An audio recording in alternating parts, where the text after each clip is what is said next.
Hi beautiful people, welcome back to my YouTube channel. This is me guys, Sanu and you are watching Sun Non-Stop. तो guys, I'm back with another amazing video. आज की जो हमारी video India versus Pakistan. What if the unthinkable happened? मतलब जो चीजें हम सोचते हैं उनसे हटकर जो है वो चीजें हो जाती हैं. वॉर वगैरह अगर हो जाती है इनके दरमियान, जैसे कि मतलब दोनों कंट्रीज जो है वो एक दूसरे से ताल्लुकात आप लोगों को पता है कैसे हैं. तो ये चीज मैं नहीं कह रही, ठीक है. इस वीडियो के अंदर हम लोगों को सारी चीजें क्लियर होंगे. लाइक सब्सक्राइब और शेयर करते जाइएगा. इसके अंदर जो है वो ये भी हम लोगों को पता चलेगा कौन सी कंट्री कितनी स्ट्रांग है, कौन सी कंट्री कितने पानी के अंदर है. मेरा मतलब कहने का ये था. तो let's jump into the video. अपनी रिक्वायरमेंट में जरूर बताइएगा कि अगर कभी ऐसी चीजें हो जाती हैं इंडिया और पाकिस्तान के दरमियान, वार वगैरह हो जाती है, तो फिर कौन जीतेगा जरूर बताइएगा. तो let's jump into the video. हर गुजरते मिनट इंडिया और पाकिस्तान मिलकर तकरीबन $175,000 अपनी मिलिट्री पर खर्चते हैं. एक भारी रकम जिससे बर्र-ए-सगीर के आर्म्स रेस के घोड़े दौड़ते रहते हैं. मतलब जितनी देर में आप इस वीडियो की इंट्रोडक्शन देखेंगे $175,000 टैंक्स, जेट्स, मिसाइल्स वगैरह पे खर्च दिए जा चुके होंगे. अच्छा. ये दोनों कौमें जो कभी एक थे अब एक दूसरे के दुश्मन जंग की तैयारी में अपनी दौलत को इस हद तक खर्चने में गिरफ्तार है. हम जानते हैं कि हमारा पड़ोसी देश हमसे तीन युद्ध हार चुका है. हमारी सेनाओं को उसे धूल चटाने में हफ्ते 10 दिन से ज्यादा का समय नहीं लगता. ये बच्चा आखिरी सांस तक लड़ने वाला है. मोटी इस गलत फहमी में ना रहना, ये आपकी आखिरी गलती होगी. सोशल मीडिया पे तो ऐसा है जैसे कि जंग पहले से ही शुरू हो चुकी है और दोनों साइडें कन्विंस्ड हैं अपनी मिलिट्री सुप्रेमेसी पर और चुल चढ़ी हुई है कि एक दूसरे को सबक सिखाया जाए. स्वाभिमान देश को क्या करना चाहिए? अपने स्वाभिमान की रक्षा करनी चाहिए. रोगे इस दिन तुम जिस दिन हमने ये फैसला कर लिया कि तुमको तोड़ के हम श्रीलंका के साइज का कर दें. तेरे भारत के टुकड़े करूंगी मैं. पहला ना पहला अपना मुल्क संभालो, तुम लोग की माँ का. कभी कभी ऐसे लगता है कि जंग बस एक कदम दूर है, मगर अगर असल में जंग छिड़ गई तो क्या सिनारियो होगा. इंडिया और पाकिस्तान के दरमियान कौन जीतेगा? अगस्त के महीने में कश्मीर में एक ठंडी सुबह रूटीन पर चलता हुआ बॉर्डर कंट्रोल LOC के क्लैश में आ जाता है. गन फायर एक्सचेंज होने लगते हैं मुतनाज़ा कश्मीर की एक पोस्ट पर, जो कि शुरू में पहले देखे हुए कई दफ़ा छोटे मोटे LOC के क्लैशेस का लोगों को रिमाइंड करते हैं. मगर इस बार फौजियों का सोशल मीडिया की वीडियोस को देखने की वजह से गुस्सा थोड़ा ज़्यादा होता है. और एक तरफ इंडिया दावा करता है They are simply provoking us. और अपनी इन्फेंट्री का ब्रिगेड नॉर्दर्न कश्मीर की तरफ मोबिलाइज करता है. दूसरी तरफ पाकिस्तान बोलता है ये तो हमारी टेरिटरी में आए और अपनी अस्करी कुव्वत की नुमाइश के लिए जेट्स तैयार करने लगता है. सिचुएशन तेजी से एस्केलेट करने लगती है, बिल्कुल जैसे US प्रेसिडेंट बिल क्लिंटन ने खबरदार किया था इस इलाके का कि ये This is the most dangerous place in the world. और उनकी बात सच साबित होने लगती है. और इस तरह छोटा सा स्कर्मिश बढ़ के एक हैवी टाकरा बन जाता है. डिप्लोमेसी पहले 2 दिनों में फेल हो जाती है जब दोनों गवर्नमेंट्स मुकम्मल तौर पे मिलिट्री ऑपरेशंस को ऑथराइज कर देती हैं. खुली जंग का ऐलान कर दिया जाता है और कॉन्फ्लिक्ट कश्मीर से आगे फैल जाता है. पाकिस्तान के टैंक्स के कॉलम्स पंजाब की तरफ पुश करते हैं, जहां इंडियन फोर्सेस इंटरनेशनल बॉर्डर के अराउंड ऑफेंसिव लॉन्च करती हैं. पिछली इंडो पाक जंगों का अक्स नजर आने लगता है. 1965 जिसमें मेजर टैंक बैटल्स पंजाब में हुई. 10 करोड़ पाकिस्तानियों के इम्तिहान का वक्त आ पहुंचा है. कोई हमारे देश को झुकाना चाहे, दबाना 1971 जिसमें इंडिया ने मल्टीपल फ्रंट्स खोले और एक और बार दोनों कौमें सीट बेल्टें चढ़ा लेती हैं शोडाउन के लिए, जो लैंड, एयर और सी तीनों पर होगा.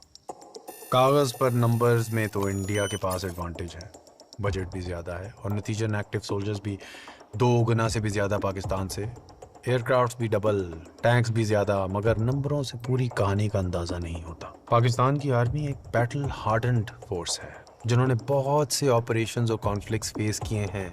तो ये कंपैरिजन इतना सिंपल नहीं है. पहले कुछ दिन तो हमें पिछले कॉन्फ्लिक्ट्स की याद दिलाते हैं.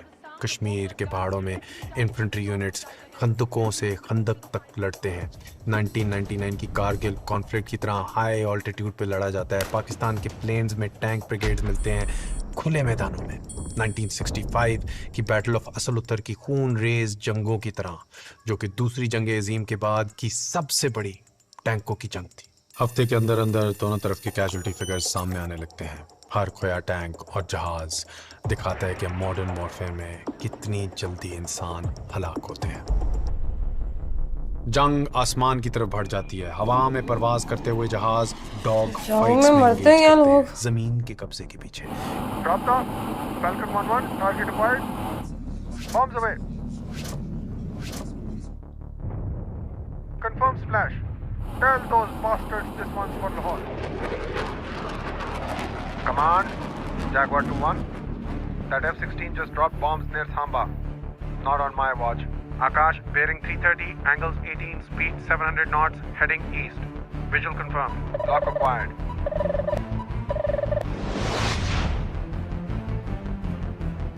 Fox 2, impact. मुझे तो जंग के नाम से सुन के डर लगता है। जैसे ही लाहौर और अमृतसर के ऊपर से जेट्स एयर डिफेंसेस को चीर फाड़ कर गुजरते हैं तो एयर रेड्स के सायरन्स दोनों शहरों में हंगामा मचा देते हैं।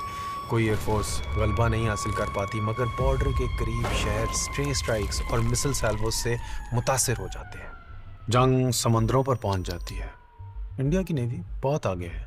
Aircraft carriers, nuclear submarines, destroyers, ये सब इंडिया को ब्लू वाटर नेवी बनाते हैं, यानी कि वो डीप ओशंस को एक्सेस कर सकते हैं। जबकि पाकिस्तान की नेवी ग्रीन वाटर नेवी है, इलाकाई समंदरी पानी तक महदूद है। तो इंडिया मगरिब में अरेबियन सी पर अपनी फ्लीट से पाकिस्तान पर ब्लॉकेड इम्पोज करती है। ये स्ट्रैटेजी हमें 1971 की याद दिलाती है, जब इंडियन वॉरशिप्स ने कराची के पोर्ट को बम्बार्ड किया था और पाकिस्तानी नेवी के frigates anti ship missile fire करते हैं करीब आते हुए इंडियन डिस्ट्रॉयर्स पर। कुत्ते बिल्ली वाली टेंशन साहिलों पर शुरू हो जाती है। इंडिया के 2 एयरक्राफ्ट कैरियर्स विक्रमादित्य और विक्रांत इंडियन ओशन पर फिरते रहते हैं, जहां पाकिस्तानी सबमरीन समुंदर की तह के नीचे उनको टॉर्पीडो से तबाह करने का खतरा बने रहते हैं। कराची की बंदरगाह के नजदीक एक समंदरी झपट में आग से जलते हुए जहाज आसमान को रोशन कर देते हैं। मगर आज की जंग सिर्फ फिजिकल नहीं होती, बल्कि साइबर स्पेस में भी लड़ी जाती है। इंडिया और पाकिस्तान दोनों के पास साइबर यूनिट्स हैं जो कि पावर ग्रिड्स, कम्युनिकेशन नेटवर्क्स और बैंकिंग सिस्टम्स तक को टारगेट कर सकते हैं। अगर एक तरफ से पावर ग्रिड को बंद किया जाता है तो दूसरी तरफ फाइनेंशियल नेटवर्क्स को जैम कर दिया जाता है। समाज में पैनिक फैल जाता है। स्टॉक एक्सचेंज, टेलीकम्युनिकेशन नेटवर्क्स को हिट करके इकोनॉमी को पैरालाइज करने की कोशिश की जाती है कि सिविलियंस लोड शेडिंग और इंटरनेट की आउटेजेस से एनर्जी में गिर जाएं। कुछ ही हफ्तों में जंग की इंतहा एक ऐसी हद तक आ पहुंची है जो कि साउथ एशिया में पिछले 50 सालों में नहीं देखी गई। दुनिया की दूसरी ताकतें इसे अफसोस और खौफ के साथ देखती हैं, जैसे लाशों के ढेर बढ़ते ही जाते हैं। माजी में हमेशा इंडो पाक की जंग किसी इलाकाई चिंगारी से भड़की थी, मगर हर बार इंटरनेशनल दबाव से सीज फायर करवा दी गई थी।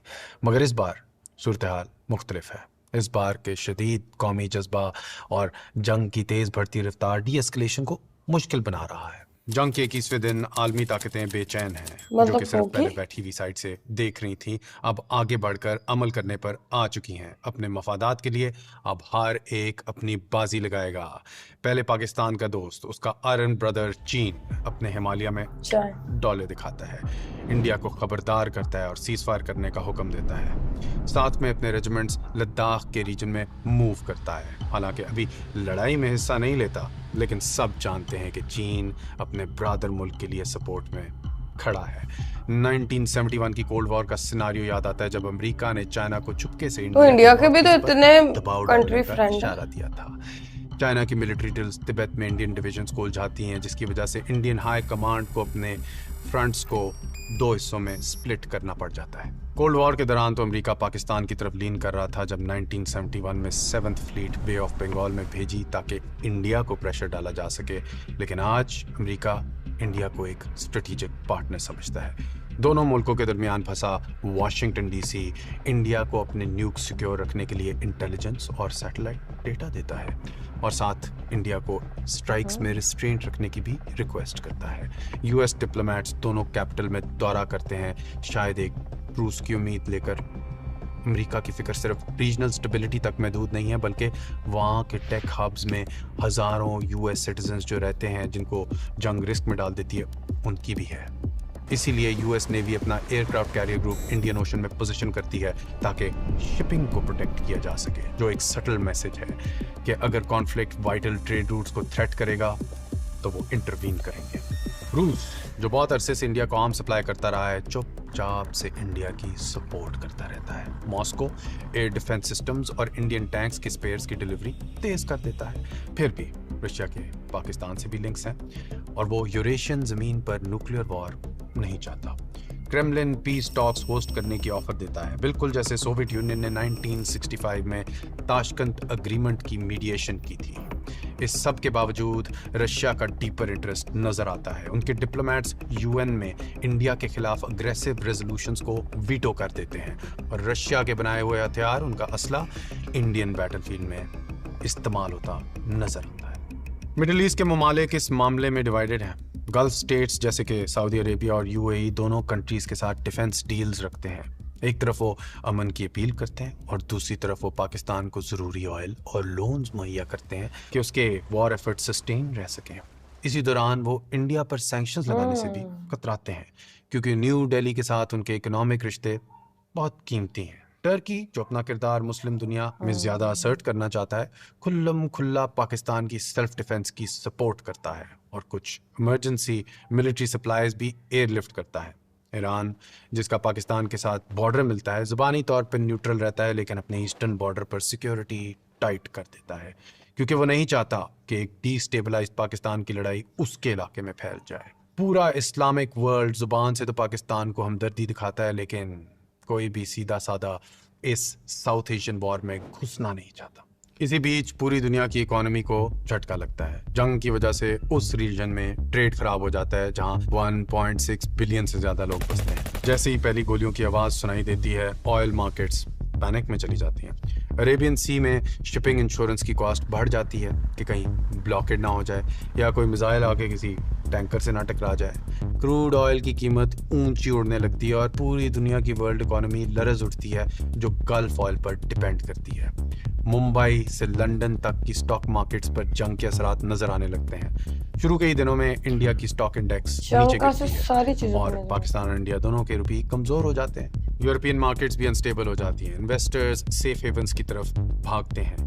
इस नर्वी एटमॉस्फेयर के हालात हमें 2019 के उस वक्त का याद दिलाते हैं जब सिर्फ एक छोटा सा इंडो पाक एयर क्लैश ग्लोबल एक्सचेंजेस में शॉक वेव्स ले आया था। सप्लाई चेन्स को भी धचका पड़ता है। दोनों ममालिक टेक्सटाइल, फार्मास्यूटिकल्स और सॉफ्टवेयर सर्विसेज के मेजर एक्सपोर्टर्स हैं। जब शहरों में वॉर फुटिंग पे काम होने लगता है तो फैक्ट्रीज और आउटसोर्सिंग सेंटर्स या तो स्लो डाउन हो जाते हैं या मुकम्मल तौर पे बंद हो जाते हैं। मल्टीनेशनल कंपनीज के ऑपरेशंस डिसरप्ट हो जाते हैं। जितनी देर और जितनी लंबी जंग चलेगी उतना ही ग्लोबल सप्लाई चेन्स को नुकसान होगा।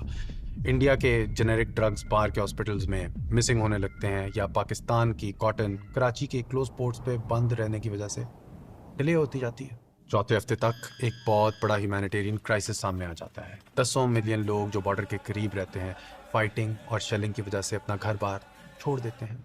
पंजाब के गाँव हों या सिंध और राजस्थान की सरहदी बस्तियाँ, हर जगह से लोग अपने जलते खेतों को छोड़कर शहरों की तरफ भागने पर मजबूर हो जाते हैं और इंटरनेशनल एड एजेंसीज के लिए ये लाइव वॉर जोन में काम करना मुश्किल हो जाता है। पाकिस्तान के कुछ इलाकों में खुराक के रूट्स कट होने से फैमिन का खतरा भी बढ़ जाता है और इंडिया के फाइनेंशियल हब्स पर इतने लोगों के आने से रिसोर्सेज पर बहुत दबाव पड़ने लगता है। पूरी दुनिया की सीज फायर की डिमांड के दौरान इंडिया और पाकिस्तान की गवर्नमेंट्स दोनों अपने ही लोगों का डोमेस्टिक प्रेशर फेस करती है कि जंग जारी रखी जाए। वही नेशनलिस्ट मीडिया जिसने शुरू में वॉर हिस्टेरिया को फ्यूल किया था, अब भी इस बात पर जोर देती है कि फतह बस करीब ही है, लेकिन बंद दरवाजों के पीछे गुफ्तगू किसी और डायरेक्शन की होती है। लीडर्स को खौफ है कि अगर ये कॉन्फ्लिक्ट लंबा चलता गया तो कहीं हालात उनके बस से बाहर ही ना निकल जाए। इंटेलिजेंस ये इशारा करती है कि पाकिस्तान की फौज इंडिया के कन्वेंशनल अटैक से कॉर्नर होकर सिर्फ एक खौफनाक फैसला लेने पर मजबूर हो जाएगी, न्यूक्लियर ऑप्शन। 41वें दिन की रात जंग एक बहुत खतरनाक मोड़ पर खड़ी है। पाकिस्तान डिफेंसिव पोजीशन में। इंडिया ने पाकिस्तानी कश्मीर और पंजाब के कुछ इलाकों में कामयाबी हासिल कर ली है। एक इंडियन आर्मर डिवीजन अब इतना आगे आ गया है कि लाहौर भी खतरे में नजर आ रहा है। पाकिस्तानी आर्मी को अपनी ज़मीन पर बड़ी शिकस्त का अंदेशा है। घबराहट में फौज एक इमरजेंसी वॉर काउंसिल मुनक्किद करती है।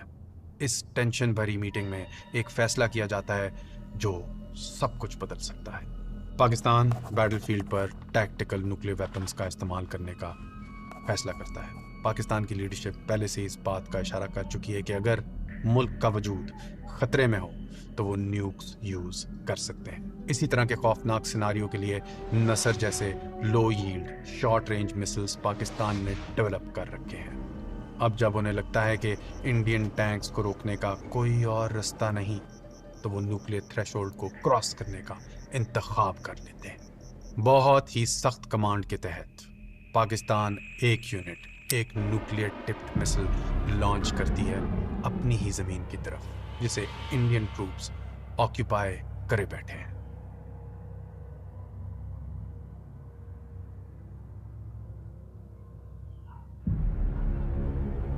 जो सोचा भी ना था हकीकत बन जाता है। चोलिस्तान के सहरा में एक nuclear fireball Indian armoured brigade को वेपराइज करके राख में तब्दील कर देता है। ये छोटा सा लगभग 5 किलोटन का हथियार इंडियन मिलिट्री टारगेट्स पर फोकस था, मगर इसकी शॉक वेव्स आसमान में एक मशरूम क्लाउड खड़ा कर देती है। 1945 के बाद पहली बार एक न्यूक्लियर वेपन जंग में इस्तेमाल हुई है। पूरी दुनिया की सांसें रुक जाती हैं। क्या पाकिस्तान ने वाकई कदम उठा लिया है? तस्दीक जल्दी हो जाती है जब साइस्मिक सेंसर्स और सैटेलाइट्स ब्लास्ट को डिटेक्ट कर लेते हैं। न्यू दिल्ली में प्राइम मिनिस्टर और उनके टॉप जनरल्स ये देखकर हैरान और परेशान हो जाते हैं। आखिरी 20 सालों से इंडिया की डॉक्ट्रिन बहुत क्लियर रही है न्यूक्लियर वेपन्स के हवाले से, नो फर्स्ट यूज़। लेकिन अगर उन पर न्यूक से अटैक हुआ तो वो अनएक्सेप्टेबल डैमेज पहुंचाने के लिए मैसिव काउंटर स्ट्राइक करेंगे। अब ये खौफनाक डॉक्ट्रिन टेस्ट पे आ गई है। इंडियन स्ट्रेटेजिक फोर्सेस कमांड ने बहुत से मीडियम रेंज बैलिस्टिक मिसाइल्स जो हाई यील्ड वॉरहेड से लोडेड हैं तैयार कर लिए हैं। न्यूक्लियर मिसाइल्स वाली सबमरीन्स को भी रेडी होने का हुक्म दे दिया गया है। इंडिया अपने न्यूक्स लॉन्च करने की एज पर खड़ा है और फ्रैंटिक डिप्लोमेसी शुरू हो जाती है। अमेरिका और चाइना सीधा इंडिया के प्राइम मिनिस्टर और पाकिस्तान की लीडरशिप को कांटेक्ट करते हैं। वाशिंगटन, बीजिंग, मॉस्को, लंदन सब बैक चैनल मैसेजेस के जरिए रिस्ट्रेंट की अपील करते हैं। कोई नहीं चाहता कि साउथ एशिया या पूरी दुनिया शायद न्यूक्लियर तबाही में गिर जाए। पाकिस्तानी लीडर्स इन हालात की सीरियसनेस को समझकर बैक चैनल से कहते हैं कि उनका टैक्टिकल स्ट्राइक सिर्फ एक one time limited defence use का था। वो इंडिया से रिक्वेस्ट करते हैं कि वो जवाब में न्यूक ना यूज़ करें और एक इमीडिएट सीज फायर ऑफर करते हैं अगर इंडिया अपना एडवांस रोक दे। ये उनकी डेस्परेट कोशिश है ताकि पूरी तरह से न्यूक्लियर वॉर ना फट पड़े। कुछ आजमाइश से भरे हुए घंटों के लिए करोड़ों लोगों की जिंदगी एक धागे से लटकी रहती है। इंडियन सबमरीन्स कराची के साहिल के पास छुपी हुई हैं, जिनमें न्यूक्लियर टिप्ड मिसाइल्स पाकिस्तान के शहरों की तरफ निशाना लिए हुए हैं। इंडियन एयरफोर्स के न्यूक्लियर बॉम्बर्स भी स्टैंड बाय पर तैयार खड़े हैं। पाकिस्तान में बचे हुए मिसाइल्स को भी तैयार रखा गया है कि अगर इंडिया पहला कदम उठाए तो यूज देम और लूज देम की सूरत ना हो। ये एस्केलेशन का वो आखिरी और खौफनाक मोड़ है जिसे एक्सपर्ट्स हमेशा डरते रहे हैं। स्ट्राइक्स और काउंटर स्ट्राइक्स का ख़त्म ना होने वाला सिलसिला। यूएस इंटेलिजेंस के मुताबिक अगर एक और न्यूक्लियर ब्लास्ट हुआ तो ऑल बेट्स आर ऑफ। दोनों मुल्क अपने पूरे आर्सेनल्स यूज़ कर सकते हैं। इस ख्याल से रूह कांप उठती है एनालिस्ट्स की, क्योंकि वो जानते हैं कि अगर इंडिया और पाकिस्तान के दरमियान एक ऑल आउट न्यूक्लियर एक्सचेंज होगी तो पहली ही लहर में 50 से 125 मिलियन लोगों की जान जा सकती है। दिल्ली, मुंबई, कराची, लाहौर, इस्लामाबाद सब रेडियो एक्टिव खंडरों में बदल सकते हैं। साउथ एशिया के रंग बिरंगे शहर बेनाम लाशों के ढेरों से भर सकते हैं। पूरा इंफ्रास्ट्रक्चर इतना तबाह हो सकता है कि दोबारा ठीक करना मुश्किल हो जाएगा और असर इन शहरों तक महदूद नहीं रहेगा। साइंटिस्ट जानते हैं कि जले हुए शहरों की राख और धुआं फिजा में इतनी ऊंचाई तक पहुंच जाएगा कि न्यूक्लियर विंटर का खतरा है। दुनिया का क्लाइमेट कई सालों के लिए ठंडा हो सकता है, जिससे एग्रीकल्चर तबाह हो सकता है। एक बहुत बड़े पैमाने का फैमिन हो सकता है जो जंग से दूर रहने वालों को भी अफेक्ट करेगा। सीधी बात तो यह है कि न्यूक्लियर वॉर सिर्फ इंडिया और पाकिस्तान को नहीं, पूरी इंसानी सिविलाइजेशन को हिला सकती है। इस नाइटमेयर का सामना करते हुए आखिरकार अकल थोड़ी सामने आने लगती है। इंटरनेशनल और डोमेस्टिक प्रेशर की वजह से इंडिया का प्राइम मिनिस्टर टोटल रिटेलिएशन की आवाज़ों को रेजिस्ट करता है। इसके बजाय इंडिया एक अल्टीमेटम देता है कि अगर पाकिस्तान अनकंडीशनल सीज फायर और इंटरनेशनल मॉनिटरिंग पर राजी हो तो इंडिया अपना न्यूक्लियर रिस्पॉन्स रोक देगा। पीछे पीछे यूएस और चाइना इंडिया को ये गारंटी देते हैं कि पाकिस्तान के बचे हुए नूक्स पर वो नजर रखेंगे। ये एक बेमिसाल कॉम्प्रोमाइज है जो सिर्फ इस जंग के खौफनाक हकीकत से बचने के लिए की गई है। 50वें दिन की सुबह एक सीज फायर का ऐलान होता है। सरहद पर बंदूकों की आवाज खामोश हो जाती है। जंग लिटरली न्यूक्लियर हॉलोकॉस्ट से चंद मिनट पहले रुकती है। इंडियन फौजी जिनके बहुत से साथी न्यूक्लियर ब्लास्ट में शहीद हो गए थे अपना एडवांस रोक देते हैं। पाकिस्तानी यूनिट्स जिनके पास एमओ ख़त्म हो गया था समझ बैठे थे कि वो अपनी ज़िंदगी के आखिरी मोड़ पर खड़े हैं। एक बेचैन सुकून के माहौल में बेहोश हो जाते हैं।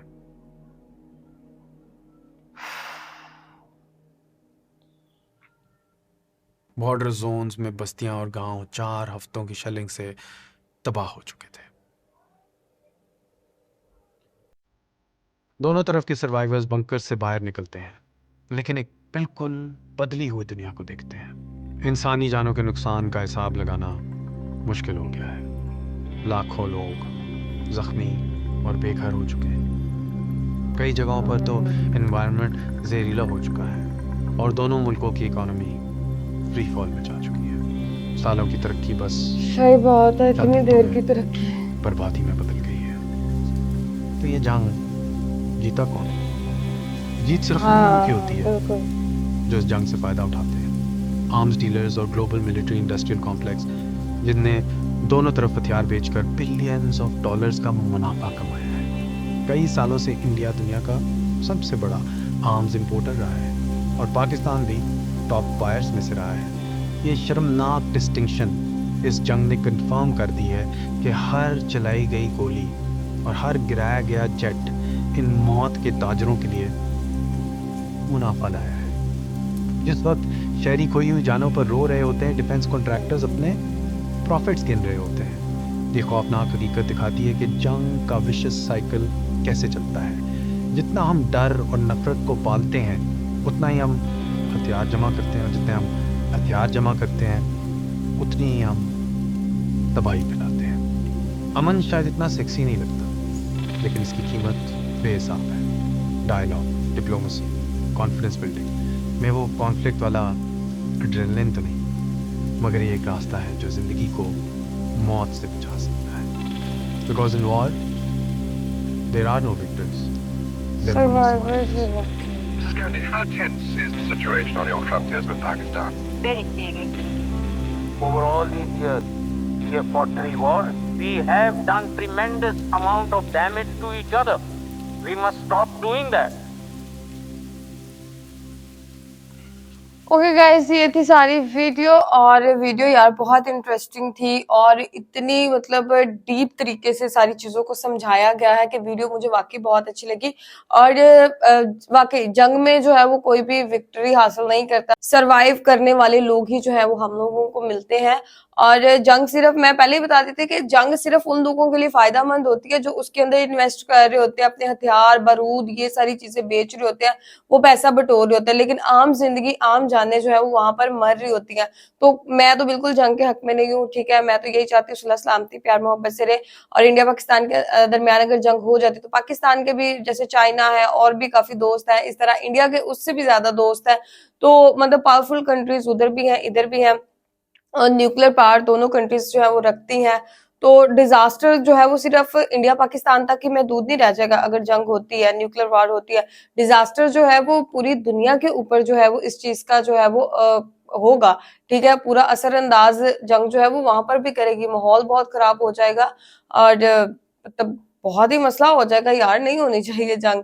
तो गाइस, आप लोगों को आज की वीडियो के बारे में क्या कहना है? आप लोग भी अपनी राय कमेंट में जरूर दे सकते हैं कि जंग होनी चाहिए नहीं होनी चाहिए, अगर हो भी जाती है तो क्या असरात होंगे, ठीक है। तो ये तो वैसे सही असरात उन्होंने बताए हैं इस वीडियो के अंदर के ऐसे असरात होते हैं, आम लोग मरते हैं, आम लोगों की जिंदगियां खराब होती हैं, लेकिन आप जो बड़े एलीट क्लासेस होती हैं, जो गवर्नमेंट होती है, वो तो अपने आराम से दूसरे मुल्कों में बच्चों को भेज दिया और इधर जंग लगवा दी। और दूसरी चीज ये कि अब खुद जो है वो बॉम्ब प्रूफ और ये ऐसे रूम्स के अंदर बैठ जाना, गाड़ियों के अंदर बैठ जाना, आपको कोई प्रॉब्लम ही नहीं होती। आम लोगों की जिंदगियां जो है वो खतरे में होती है। और कुछ सोशल मीडिया के ऊपर लोग बैठ के जो है ना वो इस चीज को, आग को मजीद जो है ना वो क्या कहते हैं, उसमें तेल डाल रहे होते हैं कि मजीद जो है वो लोगों के अंदर ये चीज हो, जंग हो, ये हो, दिस एंड दैट। तो ये चीज नहीं होनी चाहिए।